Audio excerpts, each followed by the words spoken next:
যুক্তরাষ্ট্র থেকে ভিন্ন ধরনের মাদক আমদানি করে দেশে বিক্রি করতে একটি চক্র। সেই চক্রে ৩ জনকে গ্রেফতার করেছে মাদকদ্রব্য নিয়ন্ত্রণ অধিদপ্তর। ভিডিও গেমস আর খেলনার আড়ালে এসব মাদক দেশে আসতো বলে জানিয়েছে মাদকদ্রব্য নিয়ন্ত্রণ অধিদপ্তরের মহাপরিচালক মুস্তাকিম বিল্লাহ ফারুকী। সকালে রাজধানীর সেগুনবাগিচায় মাদকদ্রব্য নিয়ন্ত্রণ অধিদপ্তরে এক সংবাদ সম্মেলনে তিনি জানান, উচ্চ ক্ষমতার গাঁজা কুশের তৈরি চকলেট দেশে আসতো। এর মধ্যে ডাক বিভাগের মাধ্যমে আমেরিকার ক্যালিফোর্নিয়া থেকে আসা একটি পার্সেল জব্দ করে অধিদপ্তর। সেই পার্সেলে কোটি টাকা মূল্যের টেট্রাহাইড্রো ক্যানাবিনল যুক্ত কুশ, ক্যানাবিনয়েড চকলেট ও ক্যানাবিস কেক রয়েছে বলে জানান মাদক নিয়ন্ত্রণ অধিদপ্তরের মহাপরিচালক। তিনি বলেন, এটি নতুন নয়, চক্রটি গত 2 বছর ধরে সরকারি ডাকে খেলনার আড়ালে মাদকের ব্যবসা করে আসছে। তারা লিকুইড কুশ দিয়ে চকলেট কেক তৈরি করে রাজধানীতে বিক্রি করে।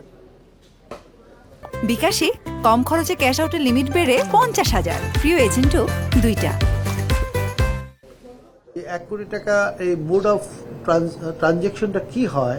এটা কি বাকিতে হয় নাকি নগদে হয়, আগে ট্রানজেকশন করতে হয়, তারা কারা করে, এই বিষয়গুলো কিন্তু স্পষ্ট নয়।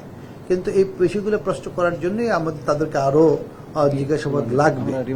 আমরা চেষ্টা করব সেই জিনিসটাই আইডেন্টিফাই করার জন্য।